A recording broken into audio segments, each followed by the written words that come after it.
తెలంగాణలో పట్టభద్రుల ఎమ్మెల్సీ ఎన్నికల్లో రైతు నామినేషన్ వేశాడు. రైతులు పట్టభద్రుల సమస్యలు పరిష్కరించడానికి నామినేషన్ వేసినట్లు రైతు కరుణాకర్ రెడ్డి తెలిపారు. రైతు భరోసా రుణమాఫీ కాలేదని, సన్నధాన్యానికి బోనస్ సకాలంలో చెల్లించలేదంటున్న కరుణాకర్ రెడ్డితో మా ప్రతినిధి శ్రీనివాస్ ఫేస్ టు ఫేస్.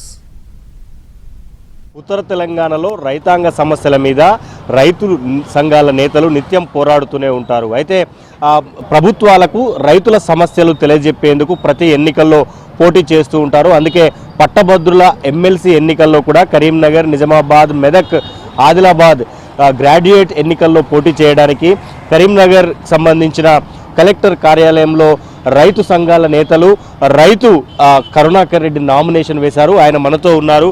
సమస్యలు పరిష్కారం కాలేదా? ఏం చెప్పదలుచుకున్నారు మీరు నామినేషన్ వేసి? మేము నిత్యం రైతుల సమస్యలపైన పోరాటం చేస్తూనే ఉంటాం. ఆ సమస్యలకి పరిష్కారం కూడా మేము చూపించగలిగేటువంటి పరిస్థితుల్లో ఉన్నాం. మేము ఈరోజు పట్టభద్రుల ఎమ్మెల్సీ బరిలోకి వచ్చాం. మేము పండించే రైతులమే కాదు, మేము పట్టభద్రులం కూడా. మరి మా పండించే రైతుల్లో కూడా పట్టభద్రులు ఎంతోమంది ఉన్నారు.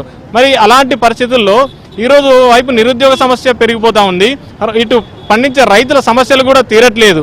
అలాంటి పరిస్థితుల్లో మేము పోరాటం చేయడమే కాదు, రైతుల సమస్యలు తెలుసుకోవడమే కాదు, ఆ రైతుల సమస్యలకు పరిష్కారం కూడా చూపించేటటువంటి పరిస్థితుల్లో ఉన్నాం. మరి పోరాటం చేసేవాళ్ళం. సో ఏం చెప్పదలుచుకున్నారు? ప్రస్తుతం ఉన్న ప్రభుత్వం 14 నెలలు అవుతుంది కదా, రైతు భరోసా, రైతు రుణమాఫీ పైన మీరేం చెప్పదలుచుకున్నారు?